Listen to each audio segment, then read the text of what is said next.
he wants to feel respected. He wants to feel honored by his wife. Divorce, I'm going to settle for a horrible marriage and just stay together for the kids is something we hear often, and encourage couples where we could to not give up, because I think on the other side of that 20 years, sometimes are the most beautiful moments in marriage that we too often hit eject too fast. This is Rooted by the River, an SRC parenting podcast. None of us have parenting figured out, but I'm so glad you're coming on this journey. A journey to grow as parents while we raise and disciple our children. Rooted by the River is here to equip your family to root deep in the living waters of Jesus and his love. I'm John Homas, the family pastor at Spanish River Church.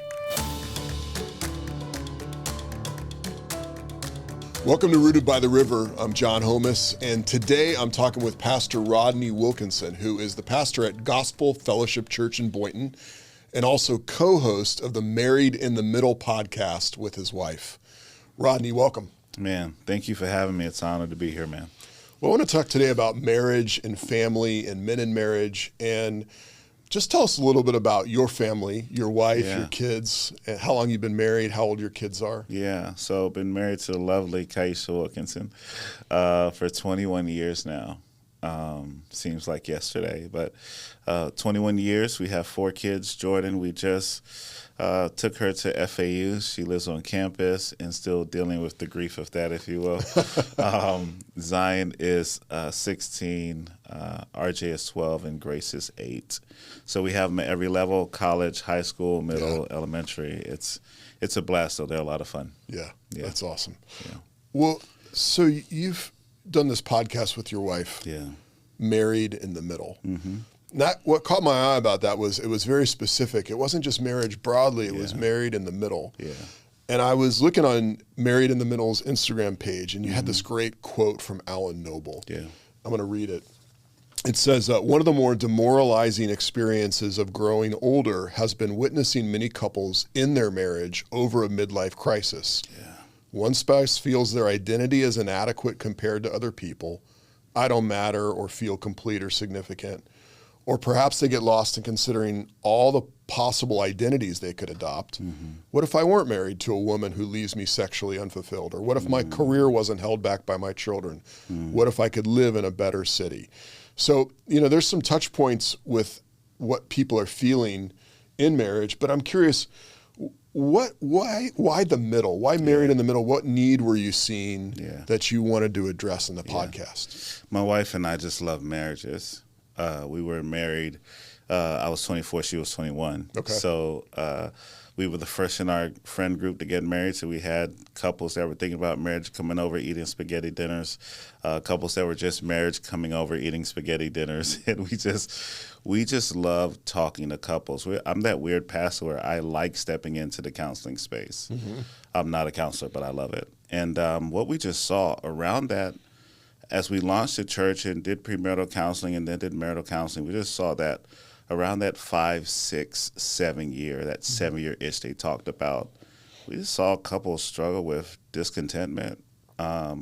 We saw people that were once really, really happy, maybe have a kid or two, and now they're just so frantic with all of life and trying to advance their careers and trying to do everything and still be, quote unquote, that couple. We just saw the discontentment. And then we saw at a later age parents of our church members that were calling it quits after 20 years. And you think, what motivates a couple after 20 years of marriage, after raising kids and maybe seeing your kids, leave the house? Now at this point you say, I'm out. And we just looked at that age frame of 7 to 21 years. And man, we wanted to speak into that, not to mention we were in those years, and we don't mind to confess marriage is hard. It's not. That was a long pause. It's not kind of hard. It's a challenge, and it's created that way by God to produce holiness in us and not just happiness. That's good. And so I think we just wanted to speak into those spaces and encourage couples where we could to not give up, because I think on the other side of that 20 years, sometimes are the most beautiful moments in marriage that we too often hit eject too fast and miss the beauty that is to come because we're in this momentary trial. Yeah. So I just wanted to encourage couples in that time frame. That's good.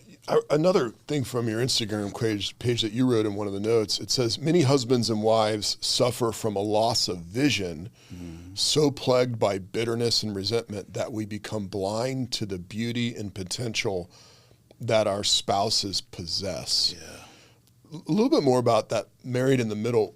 You've kind of touched on it. What are some of the opportunities in that 7 to 21 years, and what are some of the dangers? Yeah. I think what's missed in the opportunities is we're building our lives together.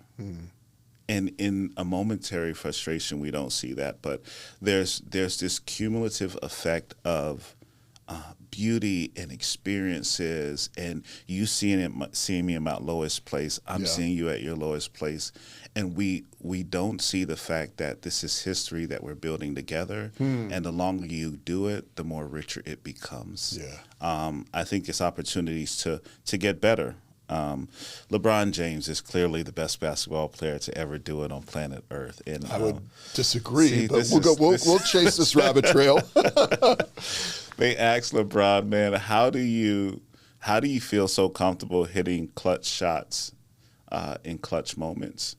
And he says, man, I practice so much.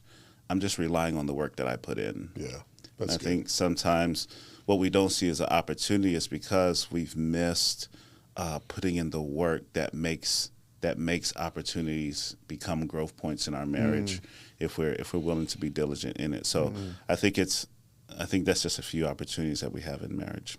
That's good. Do you see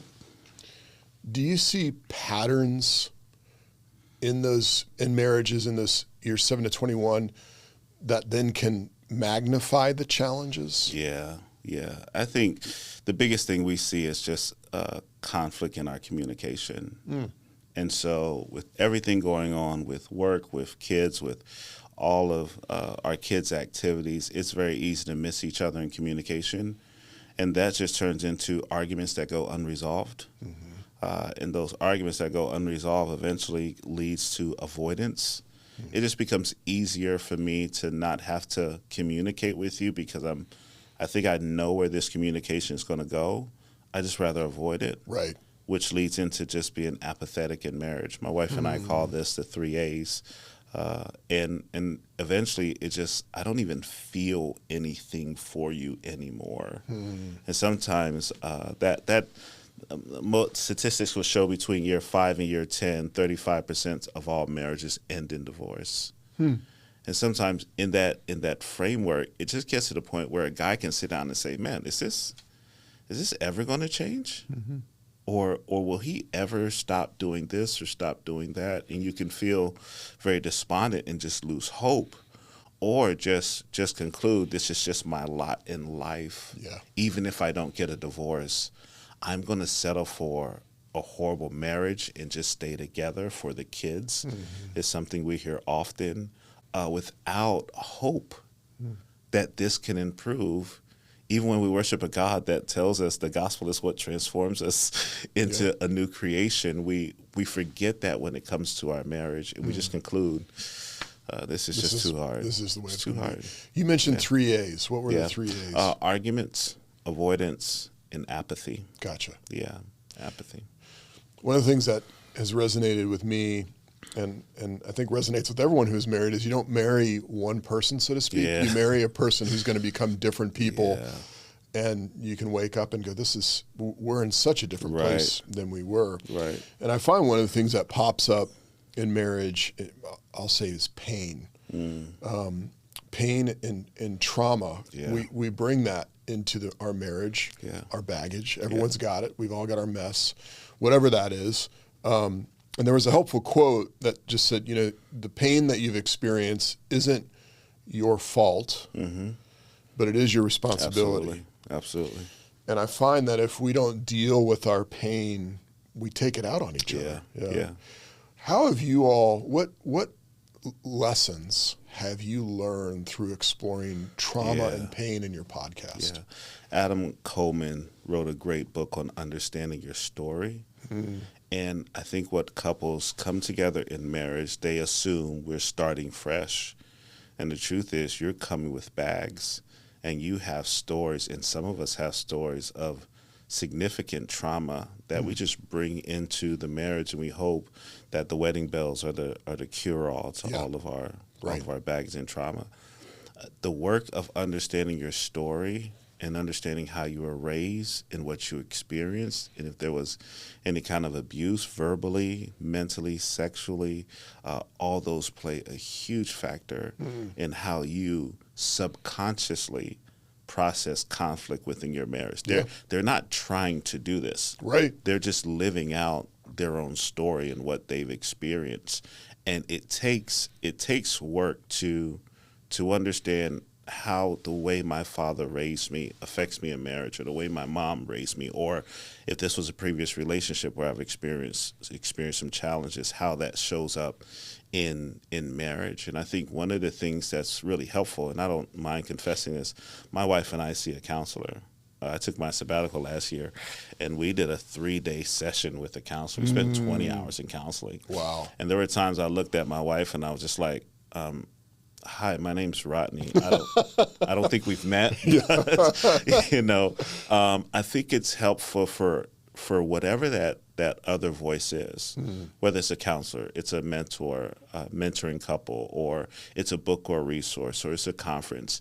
You need voices outside of your voice and your spouse's voice to be a sounding board in an objective opinion on what's going on in your marriage. And I think too many times we don't have couples willing to put in that work to see that the fruit that can come out of it, because they're just assuming we can figure it out. Yeah. Two sinners in a room that are probably pretty prideful, that think they're right, probably are not going to have much fruit in coming to resolution. That's good. My wife and I call this trying to find each other again. You know, when we, in the midst of conflict, it was many years into marriage that we didn't realize. We realized what you just said, which was our past experiences were in the moment with us. Absolutely. And it took us some time to figure out how to find the words for us to understand that as individuals, and then communicate that to each other.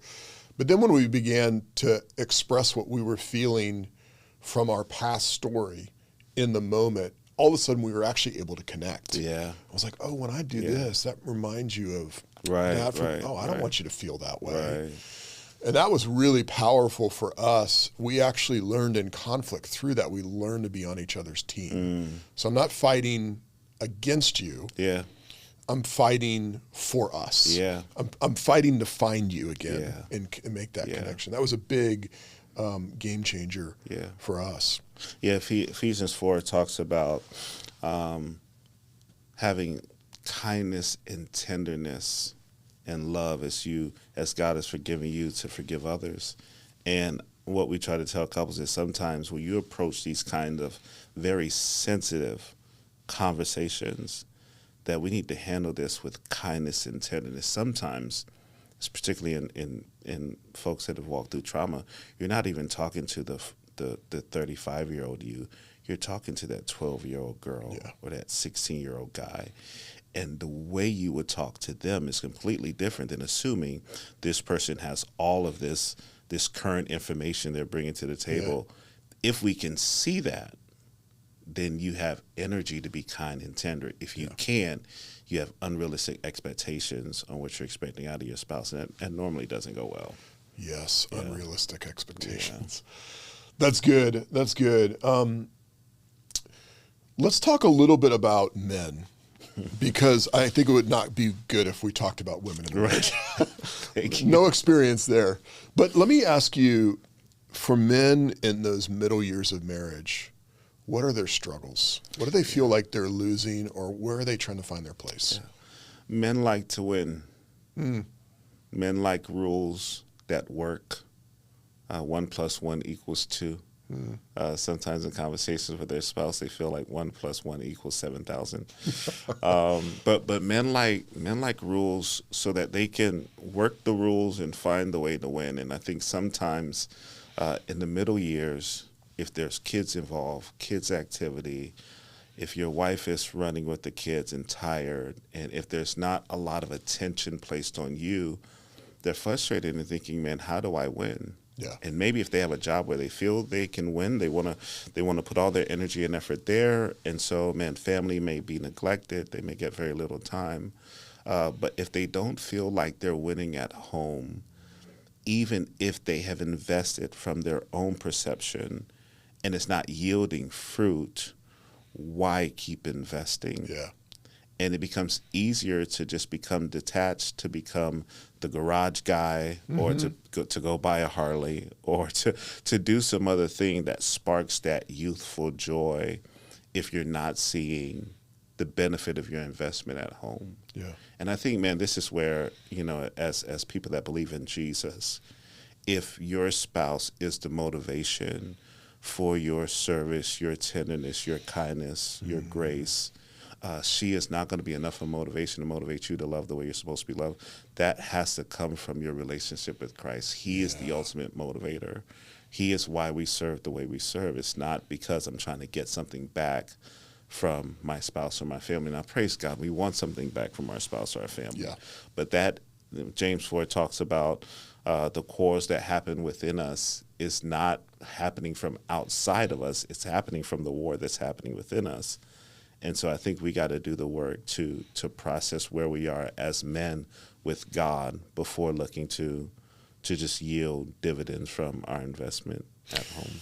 That's good. I've got a follow-up question for that. But one of the things that makes me think is so many marriages, even though we make a covenant, covenants, I'm 100% in 100% of the time, no matter what I get back from you. Yeah. We still go to this place of transaction. So what I feel like I'm getting from you, I'm going to give back to you. Right. And then that is a law of diminishing returns. It's only going to go downhill. Yeah. But we talk at Spanish River about the transforming life and love of Jesus. A Christian marriage has a third person in it. Yeah. Where it allows me to go, as my spouse, I'm going to not treat you based on how you treat me. Rather, I'm going to treat you based on how he treats me. Yeah. And then my resource for loving you doesn't come from either me or you. Yeah. It comes from the way that he loves me. Yeah. And then all of a sudden there's a new resource, this person, Jesus, the God-man, the resurrected one, who is constantly filling you with love. Yeah. And I've seen marriages change based on that, when they go out of the transaction and into the covenant with Jesus Christ in the middle. Yeah. But let's dig in just for a moment on the needs in the middle years. So you talked a little bit about men needing to win. Yeah. Let's even double click on that and say, what do men need and want from their wives in those middle years? And from your experience interviewing in the podcast, what do women need from their husbands in those middle years? It's what the book Love and Respect talks about with the whole crazy cycle. He wants to feel respected. He wants to feel honored by his wife. He wants to be the head of that household when he comes home. He wants attention. He'll never say it, or most men rarely can communicate that they need and want this attention, but it's what he's going for. I cooked a meal yesterday, and my wife came home, and I said, "Your food's in the microwave," and she warmed it up, and she came upstairs, and she's like, "How's your day?" I'm like, "That is not the question. The question is, how amazing was that meal? Praise me. Yeah. So I just think it's this thing where men want to feel respected in every facet. They want to feel respected in the bedroom. Right. They want their wives to love them and want to be with them. I think that's a huge need because sometimes at work he can go and be celebrated and come home and not be celebrated. It's a conflict of interest. For women, I think they want to be treasured. The older or the longer I'm married, the more softer I have to become with my wife. She wants me to treat her tenderly and kindly, and that takes transformation in my own soul that can only happen through the gospel. But she wants me to love her in a way that speaks and says she is the most valuable thing in my life. So the way I talk to her, the way I handle her, the Do I think about her? Am I dropping her notes? And it's easy. Man, I love what you said. If I'm not feeling that my love tank is being filled up, where do I get fuel to live like this? And that has to come from Christ. Yeah. When two couples are in conflict, some people are like, well, I'm not going first. They need to go first. Like, they need to say sorry first. They need to change first. And when they change, then I'll change. And I try to encourage people, you don't have to go first. You can go second, because Christ went first. While we were yet sinners. Yeah, that's Christ good. died for us. And so if he went first, go second, and be brave enough, just to talk to some couple right now, like, could you be brave enough to go first and trust God as I build these patterns of service? He's the one that does the transformative work in my spouse, not me anyway. I think sometimes we think I'm going to hold back because my holding back has transformational power, or my bitterness has transformational power. It does, but it's not good. It's really doing harm to you to hold on to that. I think it's a beautiful power when we let Christ be the one that transforms our spouse and transforms us at the same time. Because even if we're holding back the I'm sorry, there's an element of control. Yeah. There's an element of I'm going to try and get the result I want. Right.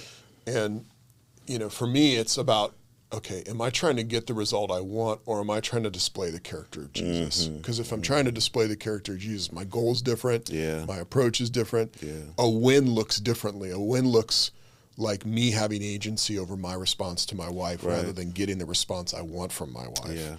And you can't control that anyway. It's like a psychological trick to think that we're going to get the response we want from not just our spouse, but anybody in the world. So how can dads who are in the early years prepare and get ready for the middle years?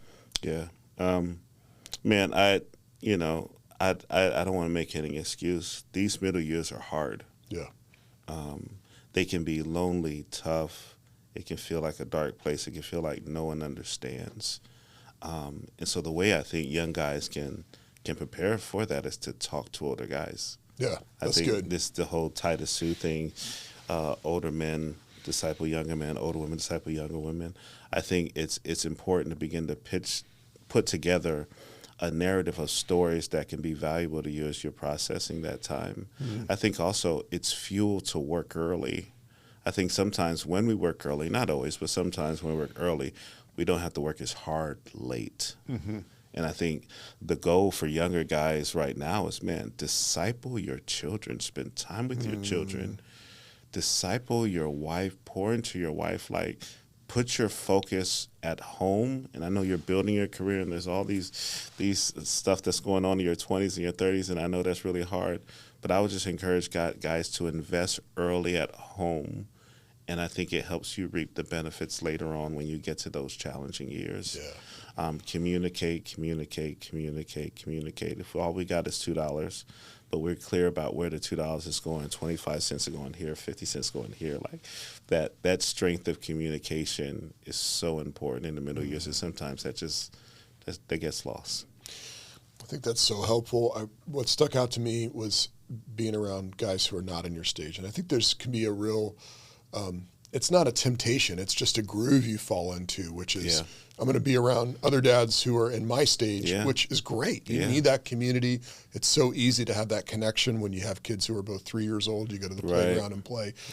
But as I'm just contemplating what you said, I think about some of the best perspective on marriage I've had has come from men who are older than me. Absolutely. When I was in my early 20s, I lived with a pastor and his wife, and they treated me like a little brother that they loved. And so they were very open with me about like life and struggles, and I learned so much from them. But I also think about when I was a pastor, probably around the age of 30, and my kids were real little. There was an elder at the church I was at who was in his mid to late 50s, just a beloved man. Him and his wife were like almost like a mother and father of the church, even though they weren't officially pastors there. And this dude delighted in his wife. Like when you heard the story about how they met. I was like, this man is madly in love with this woman. But he said something to me that has forever changed me. So I was probably in year 5 of marriage, and he said, John, marriage, some decades are harder than others. And I was like, whoa. Yeah. Decades? Yeah. Some decades, Yeah. And all of a sudden that expanded my viewpoint just from his experience. Yeah. Him being older than me, I was like, oh, this is not a sprint. Right. This is a marathon. Yeah. And some miles in that marathon are way hard. Yeah, absolutely. So that was really helpful for me. One of the things that you and your wife teach is active listening as a tool that can help improve in communication, which can in turn improve a marriage. I want to actually say what I got off your Instagram page.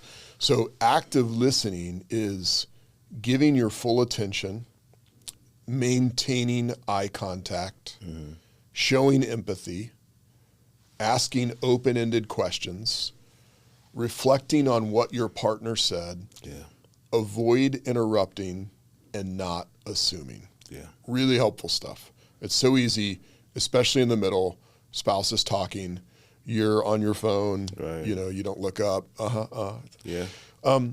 Do you find that men struggle with one or two areas of that active listening more than others, or are we just all need help with all of them? I think men are brilliant communicators. If you ask a guy about sports or football or finance, they'll just go on and on and on. Like, they can listen and retain information. They can show their full attention. You see guys at the barbershop, or you see guys on the golf course, they are 110% plugged in. But sometimes when it comes to our marriage, it just becomes, And so what I like to tell guys is, I don't know if you would know who Columbo is. Columbo, the television show. Oh, yeah, I do. Because okay. my wife actually uses him in an apologetics class she teaches. Oh, wow. His method. I use him in marital counseling. Okay. And so I say, I want you to go home and watch that show and come back and we'll talk. And Columbo's superpower is just curiosity. Yes. He goes to a crime scene. He's goofy. He doesn't wear great clothes. He drives old cars, but gets there late. But he just finds the smallest detail and begins to ask a lot of questions. Yeah. And I think men have the ability, and they do, because guys I walk with, I was talking to a guy this week. He was like, hey, Rod, I'm a fourth season of Columbo. I'm like, praise God. Like, it's letting that curiosity be a guide, because here's what guys begin to understand as they walk through this. Man, my wife has beauty in her that is yet to be discovered.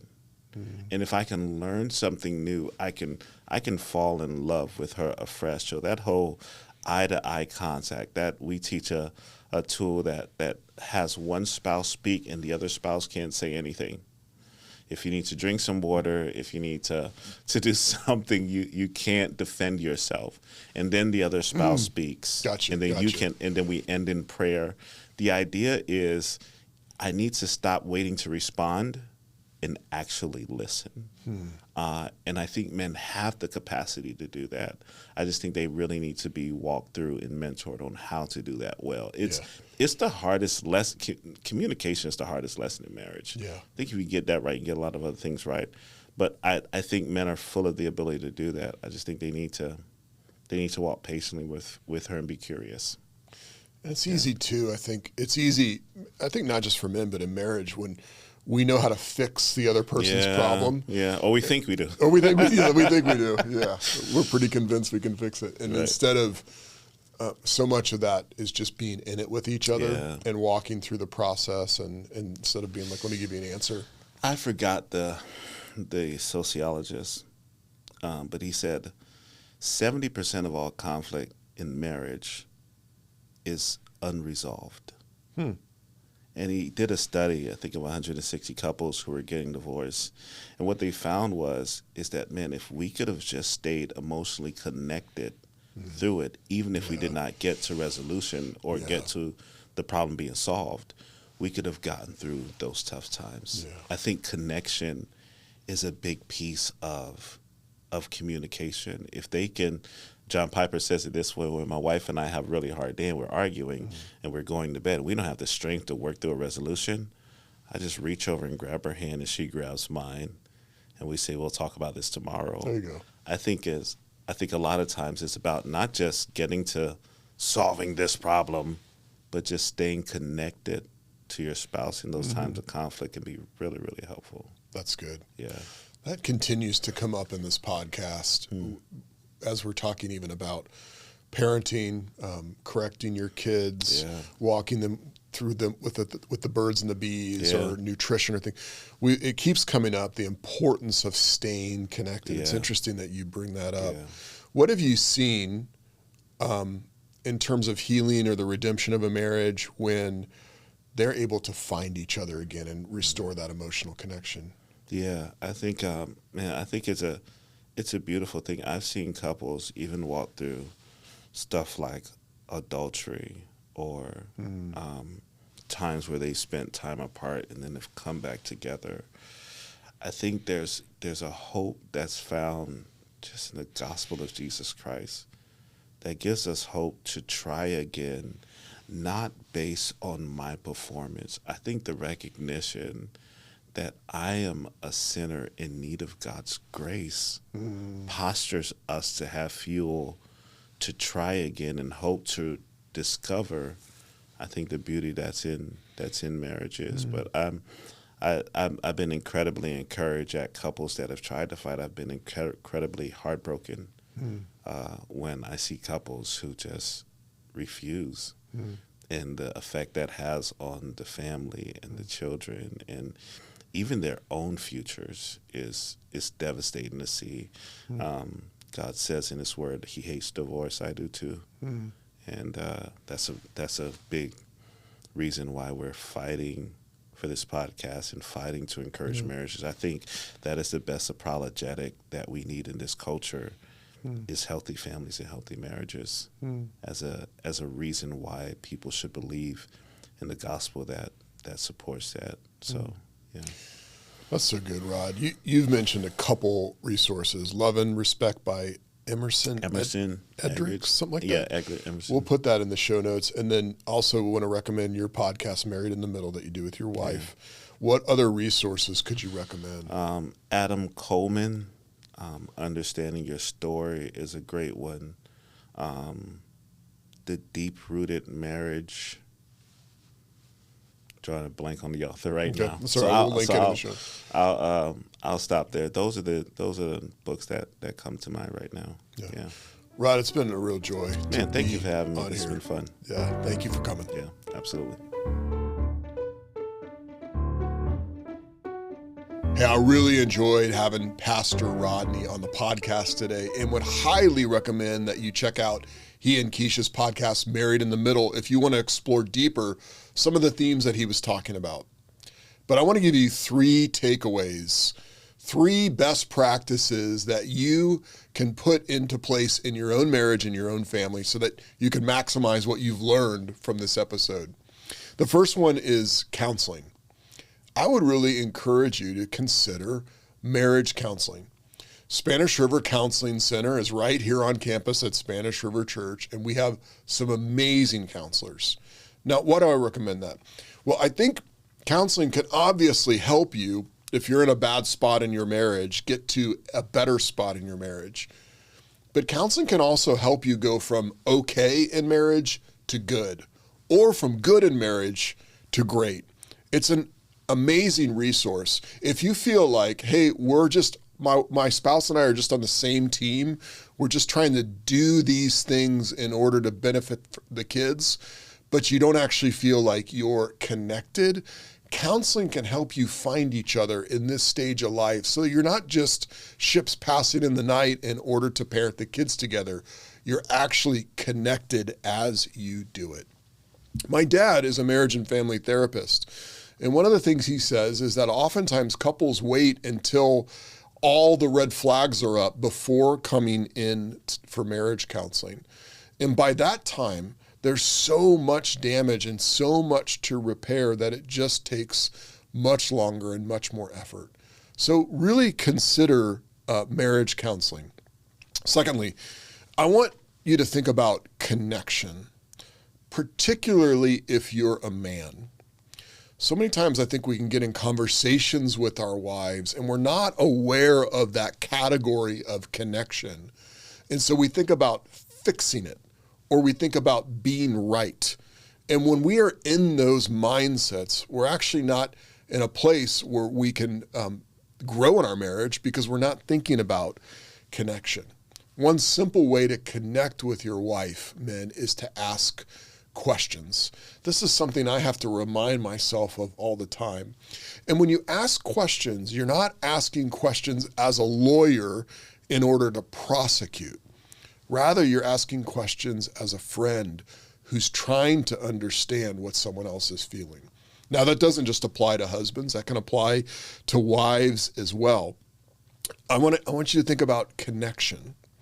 Even as you think about this episode, how can you use this episode and what you've learned about marriage to connect? It can be a tendency to hear some of the things that were talked about and weaponize this podcast against the other person. Did you hear what Pastor Rodney said? You're not doing that. Don't do that. Find a way to connect and ask questions rather than prosecuting each other. And then third, I would really encourage you to seek the counsel and presence of a believer who's older than you and who's been in marriage for longer than you. Just to go out for coffee and ask them what you should know about marriage, what they've learned about marriage. Here's the truth. In the stage that I'm in, I don't know what I don't know unless I talk to a man who's been married longer than me and who's older than me. And the same is true for you. Wives, that might be a good opportunity for you to sit down with a woman who's older than you and ask questions about your stage of marriage and ask for wisdom from them as you try and love your husbands and your husband and your children. And the same for men. Search out that older man. Just go out for coffee and ask questions and listen and see what wisdom you can garner. But let me end by praying for you. Lord Jesus, we pray that you would strengthen the marriages at Spanish River Church and beyond, particularly those marriages that are in the years 17 to 21, those marriages in the middle. Lord, give them the resource of your love. Help them to be strengthened by your love, rooted and grounded in your love, so that they can love their spouses and their families. Lord, we ask this in your name. Amen. We'll see you next time. Thank you for listening to Rooted by the River, a Spanish River Church parenting podcast. If you're watching on YouTube, leave your takeaway from this episode in the comments section. If you found the episode helpful, send to a friend or leave a review, which is a great way to help others find the podcast. You can send your questions into rootedbytheriver@SpanishRiver.com. Thanks again for listening.